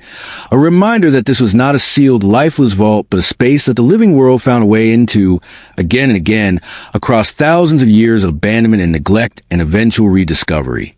The ancient Egyptians who built this chamber understood something about smell too, though not in this context.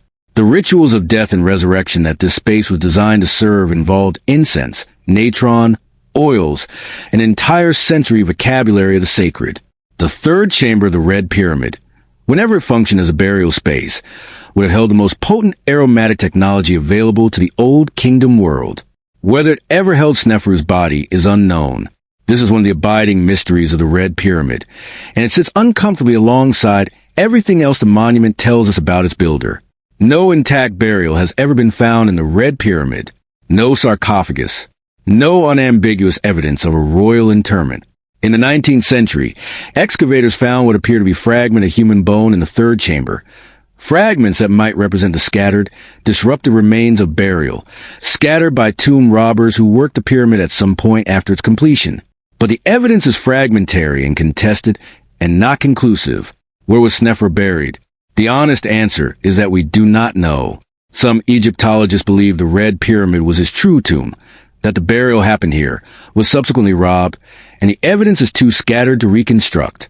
Others have argued for the bent pyramid, pointing to the finished state of its valley temple and the dedication evident in its completion despite structural crisis.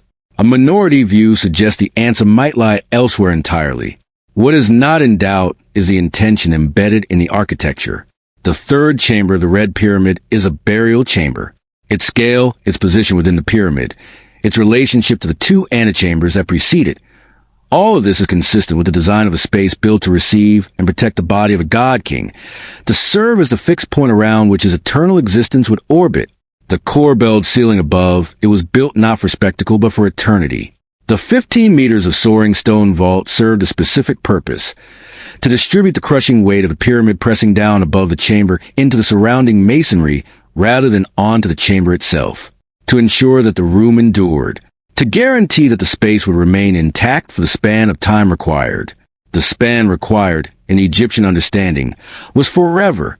The corbelling technique used in the Red Pyramid was not invented here.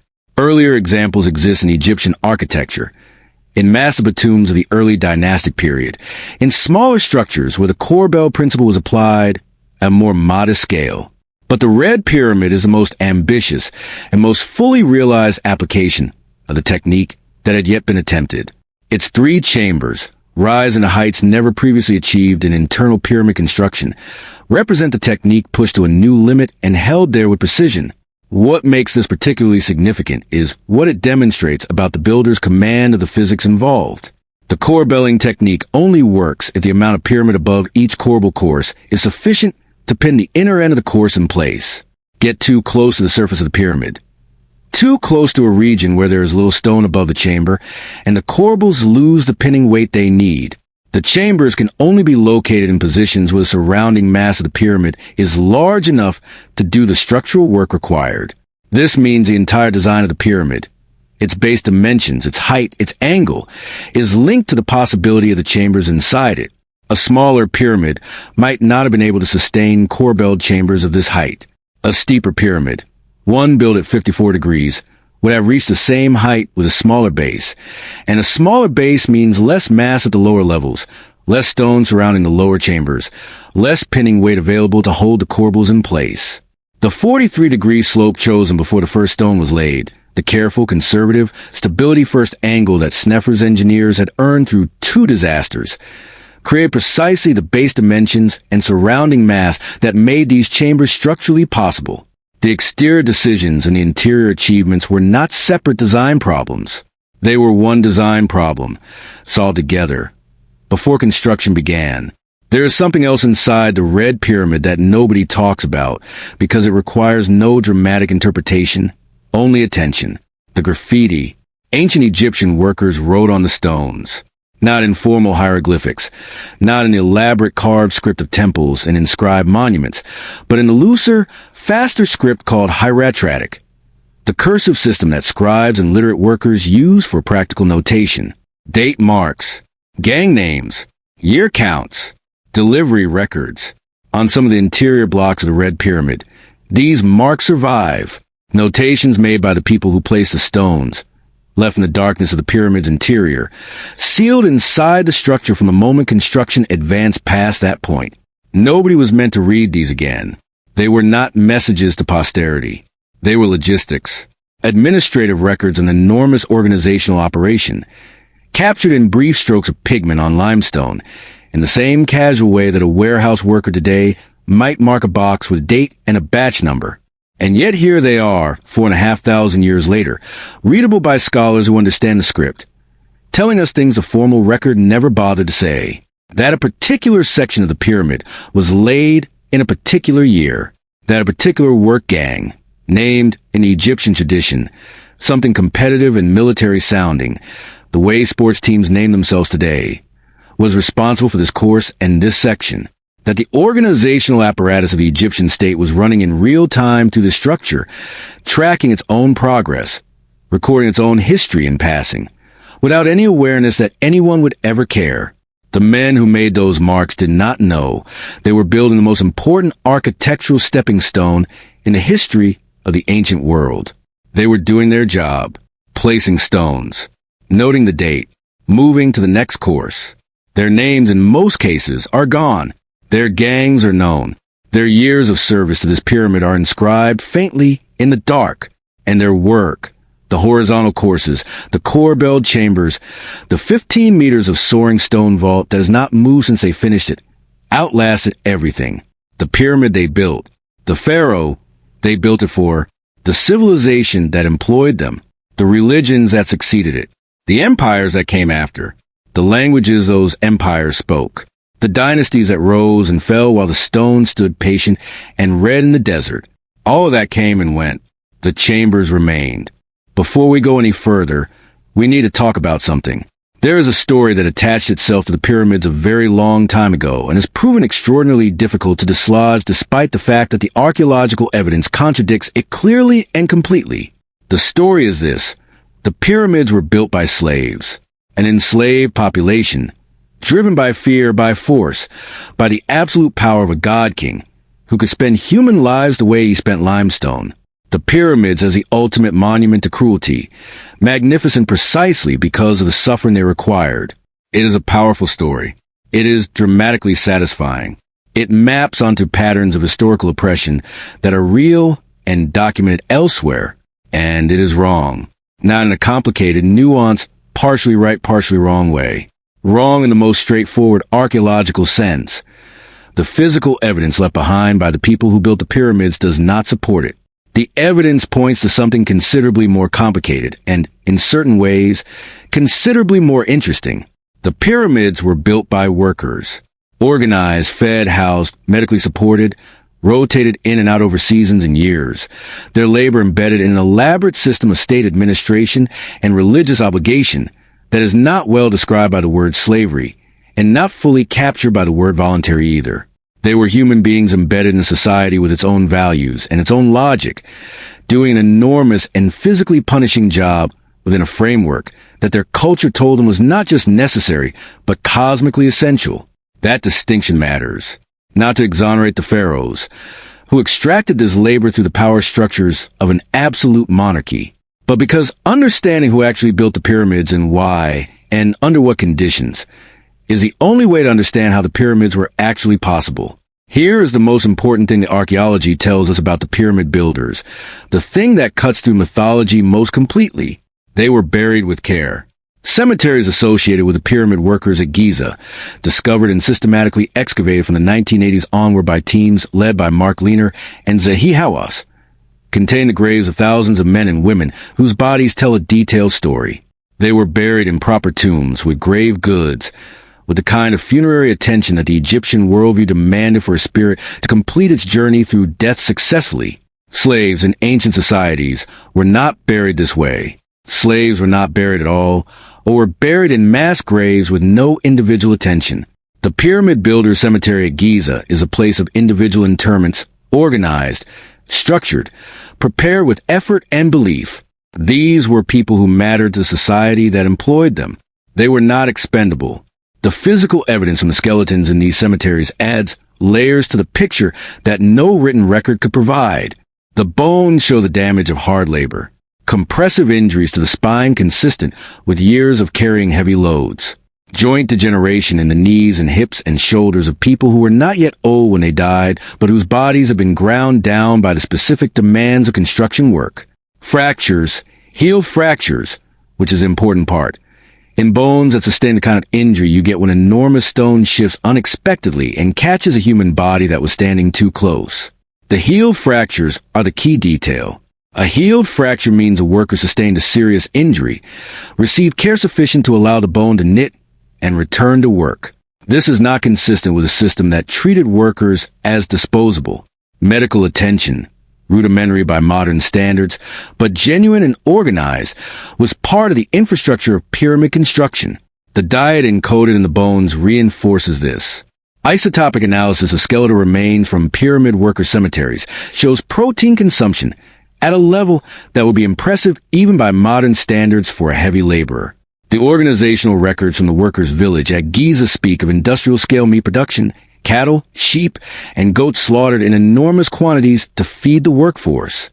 Bread and beer were the foundation of the daily ration, as they were for most Egyptians.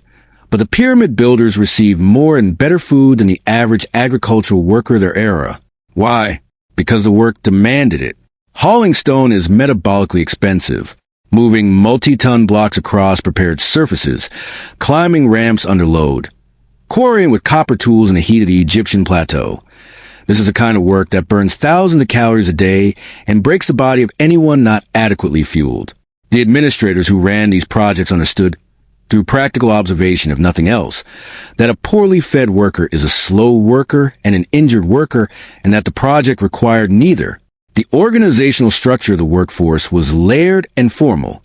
At the top were the royal officials, the overseers of royal works, the directors of construction, the senior administrators whose titles appear in inscriptions and whose authority connected the pyramid project to the full machinery of the Egyptian state. These were not engineers in the modern sense. They were administrators with engineering responsibilities, men whose social position depended on their ability to translate the pharaoh's ambitions into organized reality. Below them were the skilled craftsmen, the master masons, the surveyors, the scribes who managed logistics and recorded progress, the specialists who dressed casing stones and laid out the geometry of each new course. These men were permanent members of the workforce, present at the site year-round, accumulating expertise across years or decades of service. Their skills were not replaceable in the way that unskilled labor was replaceable, and the organizational hierarchy treated them accordingly. Below the skilled craftsman was the largest and most physically demanding component of the workforce, the rotating laborers who performed the hauling, the basic quarrying, the moving of stone from delivery point to working face. These men served in a system that modern scholars often call corvée, a labor tax, obligatory service owed to the state, analogous to military conscription in that it was not voluntary in any meaningful sense, but was also not slavery in its legal and social dimensions. A family sent one or more adult males to serve on the pyramid project for a period, typically during the agricultural off-season when the Nile flood rendered farming impossible and labor was otherwise idle. That service was recorded. Rations were provided. At the end of the period, workers returned home and were replaced by the next rotation, the gangs. This is where the personality of the workforce becomes visible in the archaeological record.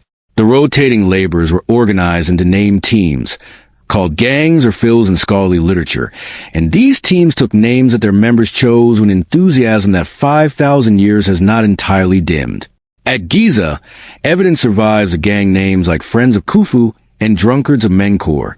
At the Red Pyramid and the Bent Pyramid, inscriptions in red and black pigment on the interior stones record the names of the teams who laid specific courses in specific years. The names are competitive, proud, occasionally boastful. These were not the marks of a demoralized slave population. They were the marks of people who identified with their group, who cared about their team's reputation, who expressed something recognizable, even across 4,500 years of cultural distance, as pride. The site itself, at the peak of construction, would have been incomprehensible to a modern observer dropped into it without context. Imagine the Dahshur Plateau during the height of the Red Pyramid's construction. Several thousand workers. Estimates of the total workforce across large pyramid projects range widely, from a few thousand permanently employed specialists to perhaps 20 or 30,000 at peak capacity, including all rotating labor, occupied a city of temporary and permanent structures spread across the plateau around the rising pyramid. There were bakeries producing bread in quantities that required industrial organization, rows of conical bread molds stacked in the heat of enormous communal ovens, the same form of bread mold found at workers' villages across the Old Kingdom. There were breweries. Because beer was not a luxury but a caloric staple, a source of fluid and nutrition that the Egyptian workforce required daily. There were butchers managing the slaughter and processing of the cattle, and sheep whose bones end up in the middens that archaeologists excavate to reconstruct the diet. There were physicians, or at least people whose function included the medical care suggested by the heel fractures and surgical amputations in the skeletal record. There were scribes in every corner of the operation, recording the arrival of stone deliveries, the completion of courses, the consumption of rations, the attendance of gangs. There were priests performing the religious rituals that the Egyptians embedded into every significant activity, because the construction of Pharaoh's pyramid was not just a construction project. It was an act of cosmic maintenance, requiring the proper observances to proceed correctly. There were animals everywhere, oxen and donkeys used for hauling, the cattle and sheep destined for slaughter, draft animals whose feed requirements added another logistical layer to an already staggering supply chain.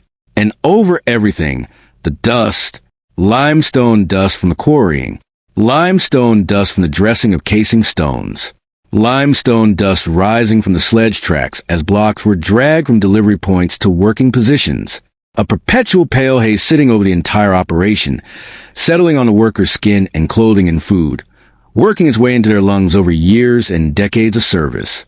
The occupational health consequences of working in this environment for extended periods were real and unrecognized by the Egyptians themselves. Silica dust inhaled over years causes damage to lung tissue that is slow, cumulative, and irreversible. The same skeletal records that show us the diet and the injuries of pyramid builders also show, in some cases, the physical signatures of respiratory stress. These were not people who worked in comfortable conditions. The diet was good. The medical care was genuine. The physical environment was brutal. There is a detail that deserves particular attention when considering the people who built the Red Pyramid specifically, because it connects directly to the argument this documentary has been making from the beginning. The inscriptions on the interior blocks of the Red Pyramid, those practical, administrative notations left by workers and scribes in hieratic script, include year marks. Year marks that allowed scholars to estimate the construction timeline we discussed in Chapter 5, roughly 17 years. But the year marks also include something else. Gang names associated with specific sections of the pyramid, specific courses, specific phases of construction. The same gangs appear across multiple years of notation, names recurring, teams persisting, the same organizational units contributing to the structure across year after year of the build. This continuity matters. It means the workforce of the Red Pyramid was not simply a series of interchangeable rotations, each one building whatever section happened to be current and moving on. There was institutional memory. There were teams who'd been working on this pyramid long enough to accumulate real experience with its specific demands, the particular qualities of the nummulitic limestone, the tolerances required for each horizontal course, the way the geometry of the structure changed as it rose, and the working face became higher and narrower and more demanding. They learned. The workers learned, just as the architects and engineers learned, just as Sneferu himself learned across 3 pyramid projects. The learning was distributed to the workforce, embedded in the institutional knowledge of persistent gangs, encoded in the practical habits that experienced workers past and newcomers at every rotation. The Red Pyramid was not just built by people. It was built by people who understood what they were building and why it had to be built the way it was built. That understanding did not live only in the minds of the senior officials and master craftsmen. It lived in the hands of the workers who set each horizontal course, who recognized when a block was not quite level and corrected it, who pressed forward and noted the date and moved the next stone. Their names are mostly gone. Their gangs are partly known. What they built and what their building made possible is the most enduring thing in the ancient world. Because when the last stone of the Red Pyramid was set and the capstone placed at its apex, and the work gangs dispersed across Egypt to their homes and fields and families, something had been completed that went far beyond a monument to one pharaoh's eternity. A template had been made. Every architectural insight accumulated across 3 pyramid projects. The 43-degree slope, the horizontal courses, the corbelled chambers, the level foundation, the quarrying logistics, the workforce organization, existed now in a complete, tested, physically proven form. Sneferu's reign was ending, or had ended. The pharaoh who had spent more on stone than any ruler in history, who had failed twice and started again and built the first true smooth-sided pyramid, and proved it could be done, was passing from the living world to the divine one he had spent his reign preparing for. And his son was watching. His son, who had grown up in the shadow of 3 pyramids, who had watched the Meidum ruin accumulate its rubble, who had seen the bent pyramid's kink silhouette go up and understood what the kink meant, who had watched the Red Pyramid rise, course by course, over 17 years at 43 degrees, with horizontal masonry, with corbelled chambers soaring in the dark interior, standing perfect and complete at the end of his father's reign. His son, who would take everything that had been learned, everything paid for in stone and years and human effort across the whole of Sneferu's rule, and refine it, push it further, make it perfect. His name was Khufu, and what he built with his inheritance is the reason people still talk about Giza today and not about Dahshur. Stand at the base of the Great Pyramid of Khufu and look up, not at a photograph, not at a rendering or a scale model or an artist's reconstruction, at the actual pyramid, if you have had the chance to go there, or at the best image you can hold in your mind if you have not. Look at the sheer mass of it, the way it rises from the Giza plateau at a slope that seems, to the naked eye, almost too steep to be stable. The way it commands a horizon from kilometers away. The way it makes the Red Pyramid, itself one of the largest structures ever built, look, by comparison, like a rehearsal, which is exactly what the Red Pyramid was. Not a failure, not a consolation prize, not a footnote to the greater achievement that came after it. A rehearsal. A full-scale, fully committed, architecturally complete working through of every technical problem that the Great Pyramid would subsequently need to have already solved before its first stone was placed. The distance between the Red Pyramid and the Great Pyramid of Giza is not just 40 kilometers of desert. It is a generation of accumulated knowledge, compressed into stone and passed from father to son. Khufu became pharaoh of Egypt sometime around 2580 BC. Following the death of his father, Sneferu. The exact date is disputed, as almost all dates from this period are, but the sequence is not. Khufu was Sneferu's son. He grew up in a kingdom whose most visible achievement was 3 enormous pyramids in various states of completion, crisis, and resolution. He would have watched the Red Pyramid rise across the years of his youth and early manhood, would have been present in some form for the organizational decisions that guided its construction, would have absorbed, in the way that the children of powerful builders absorbed these things, an understanding of the technical and administrative challenges his father had spent a reign confronting. When Khufu chose to build his own eternal monument, he did not start from nothing.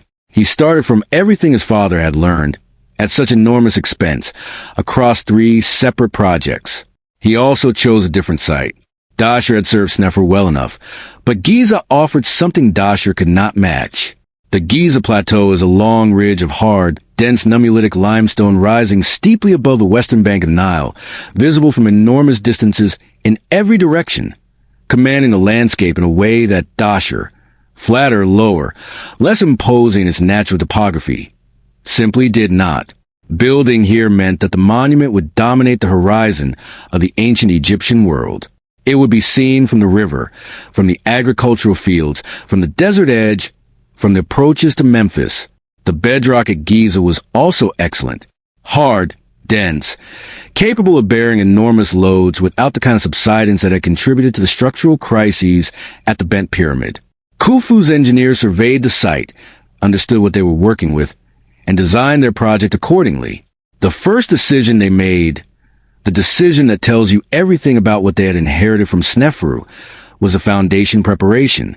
The base of the Great Pyramid, 230 meters on each side, deviates from perfect flatness by approximately 2 centimeters across its entire extent. 2 centimeters. Across 230 meters of level bedrock, achieved with water channels and copper tools, representing an improvement in baseline precision beyond anything achieved at Dahshur. The organizational knowledge of how to level a pyramid foundation, developed across Sneferu's 3 projects, refined and institutionalized, was applied at Giza with a perfection that its predecessors had approached but not matched. That 2-centimeter figure is the foundation, literally and figuratively, of everything that follows.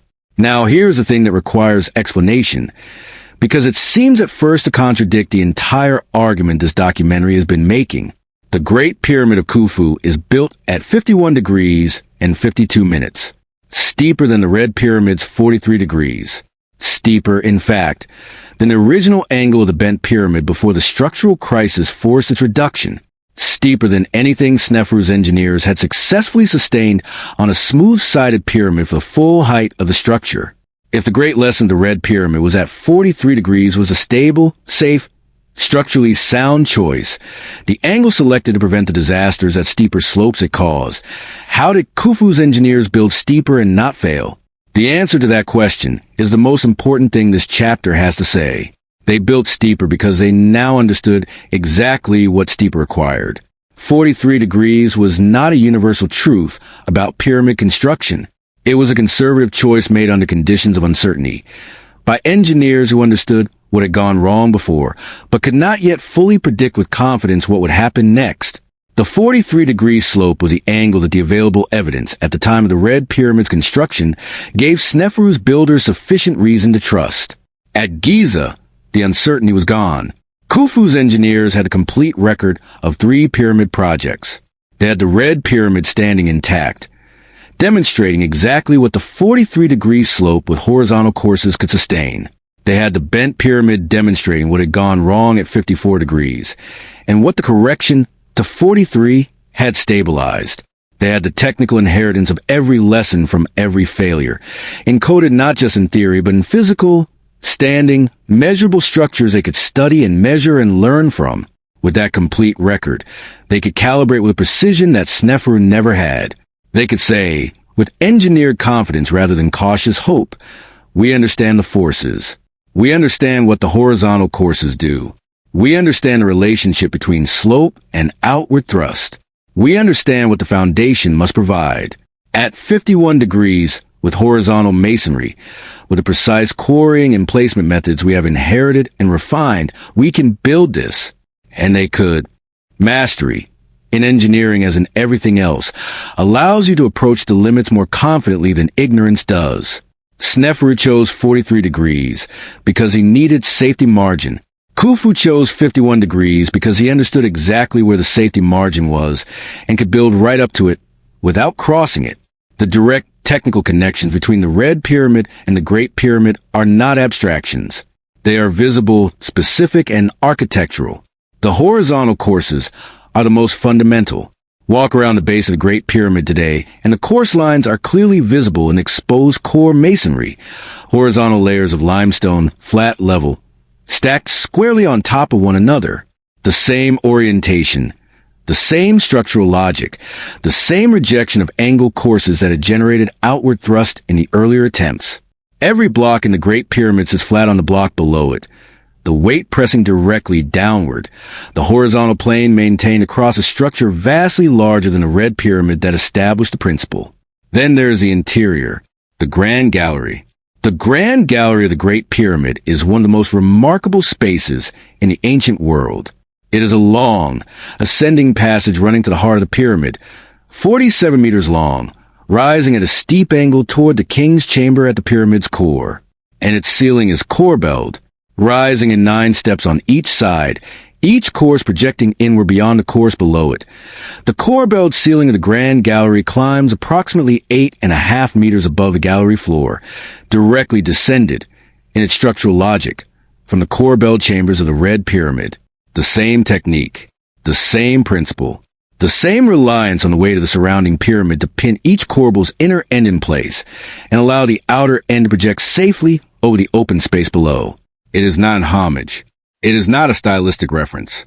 It is the application of a technique that was proven, understood, and trusted because it had been developed and tested in the 3 corbelled chambers of the Red Pyramid that Khufu's engineers had spent their careers working alongside. Above the king's chamber itself, that flat-ceilinged room of polished granite at the heart of the Great Pyramid, there are 5 relieving chambers, stacked above one another in the body of the pyramid, each separated from the next by enormous granite slabs. These chambers exist to distribute the weight of the millions of tons of pyramid pressing down above the king's chamber, preventing that weight from crushing the room below. The topmost of these 5 relieving chambers has a corbelled ceiling. The queen's chamber, one of the Great Pyramid's other major internal spaces, also has a corbelled ceiling. The corbelling technique developed and deployed in the Red Pyramid's 3 chambers runs through the Great Pyramid's interior like a structural signature, a handwriting that any scholar familiar with the Red Pyramid immediately recognizes. The precision of the Great Pyramid relative to the Red Pyramid tells the story of what 17 years of construction experience at Dahshur had produced in terms of organizational and technical refinement.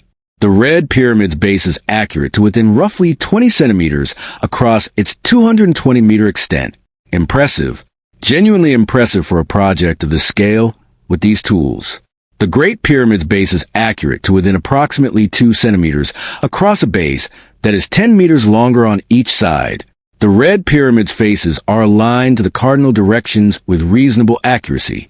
The Great Pyramid's faces are aligned to true north within a fraction of a degree, an achievement of astronomical observation and engineering precision that scholars are still attempting to fully explain.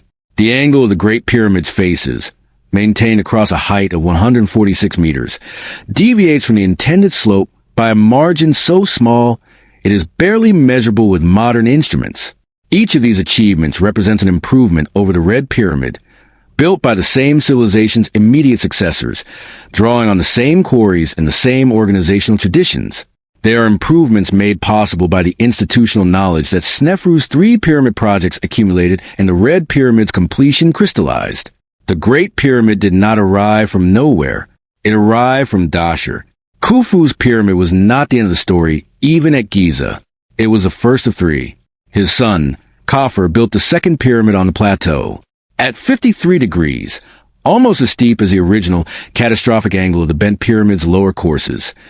Khufu's pyramid demonstrates that the 4th dynasty's engineers had moved past caution entirely into full command. The structure stands today, still wearing its original casing limestone near the apex, gleaming pale against the sky. A reminder of what all 3 Giza pyramids once looked like before the medieval quarrying stripped their surfaces away. Menkaure, Khufu's successor, built a 3rd and smallest pyramid at Giza. Its scale is more modest, its ambitions apparently less consuming than his grandfather's and father's, but its construction reflects the same technical inheritance, horizontal courses, precise foundation, the organizational systems developed across the entire 4th dynasty tradition. 3 generations, 3 pyramids at Giza, The entire sequence made possible by the 3 pyramids Sneferu built at Meidum and Dahshur. And then something happened that demonstrates, more clearly than anything else, what the knowledge accumulated during the 4th dynasty actually meant. It was lost. Not immediately, not completely, but across the 5th and 6th dynasties, the generations of pharaohs who followed the founders of Giza, pyramid construction changed in ways that are still visible in the desert today.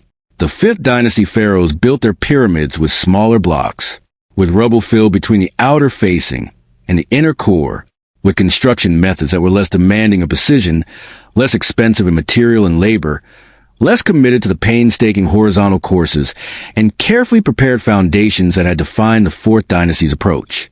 The results were faster to build. They were cheaper to build. And they are, today, largely rubble. Walk from the Giza Plateau to Saqqara, where several 5th and 6th dynasty pyramids stand in various states of collapse. And the contrast is devastating. These are not ancient pyramids ruined by time and earthquake and systematic quarrying. These are structures that failed because the engineering decisions made during their construction were insufficient. The smaller blocks settled. The rubble fill compressed. The outer casing, unsupported by the kind of massive, precisely laid core masonry that the 4th dynasty had used, lost its geometry and eventually its coherence. They looked the way the bent pyramid might have looked if the crisis it survived had not been survived.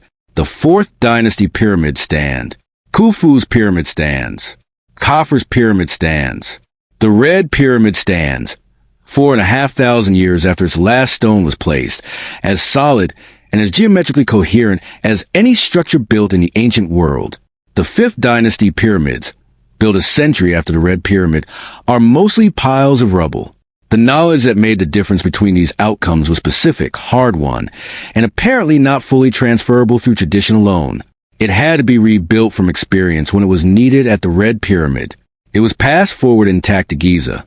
And then, across the political disruptions and administrative changes that attended the transition from the 4th dynasty to those that followed, it was gradually diluted and eventually lost.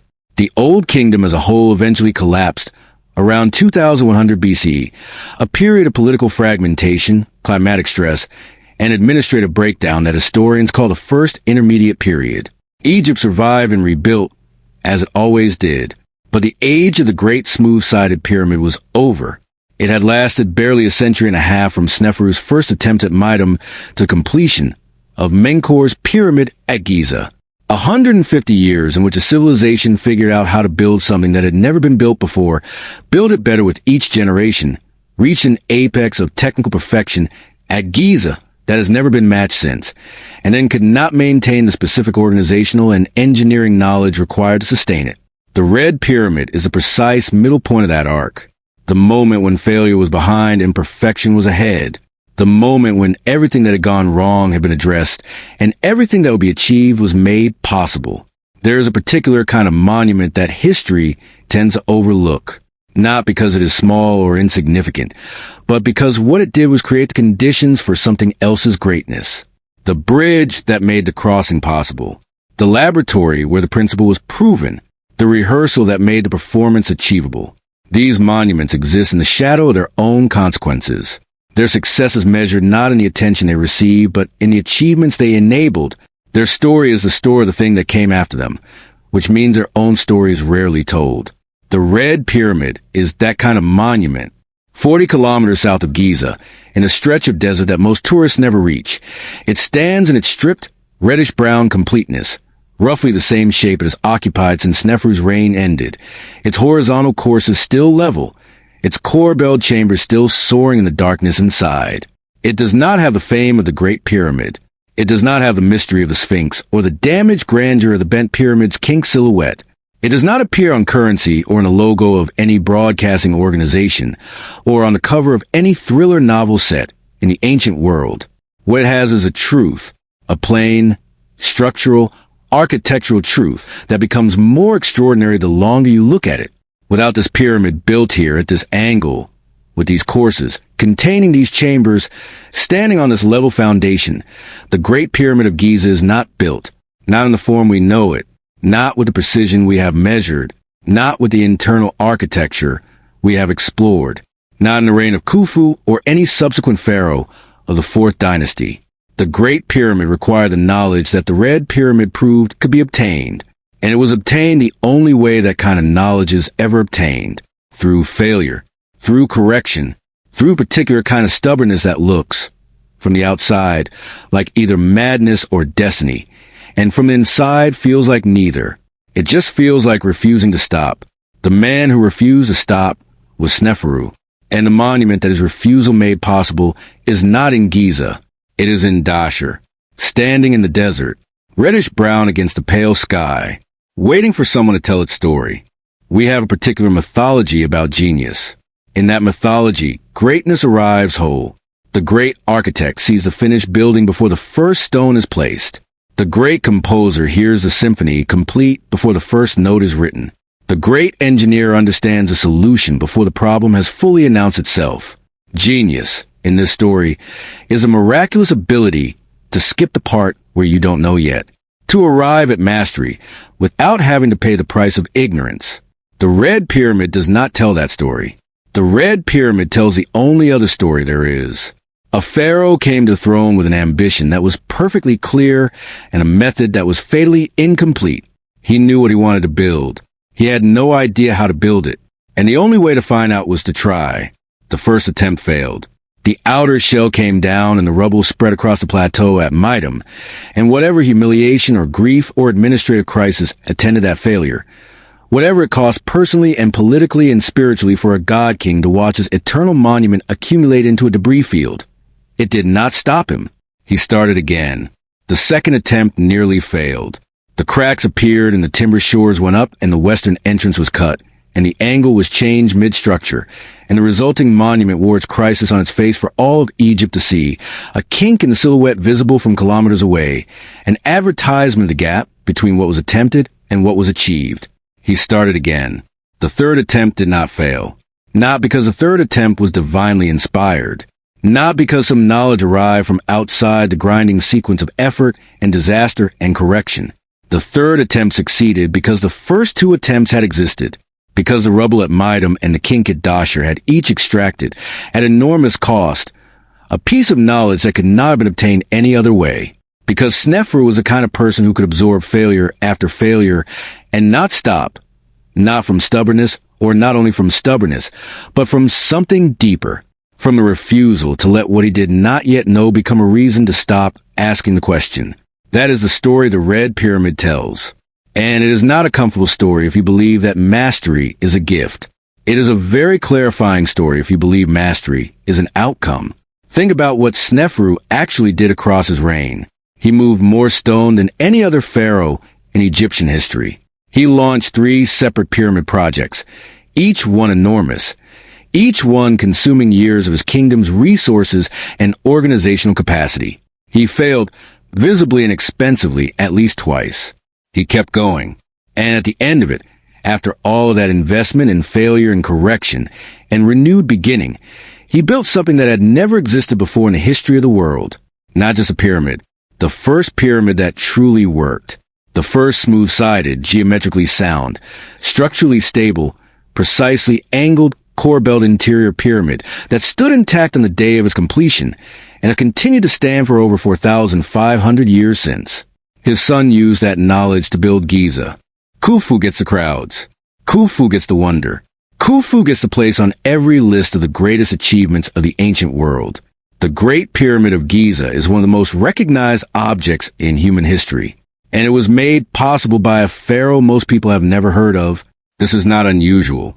This is, in fact, how civilization almost always works. Human progress has an architecture that is mostly invisible. Beneath every celebrated achievement, there is a structure of prior attempts, prior failures, prior corrections that the celebrated achievement depends on absolutely. Take away the structure and the achievement does not happen, not in the form we know it, not in the time we know it, perhaps not at all. The Red Pyramid is part of that invisible architecture. It is a layer beneath the layer that gets the credit.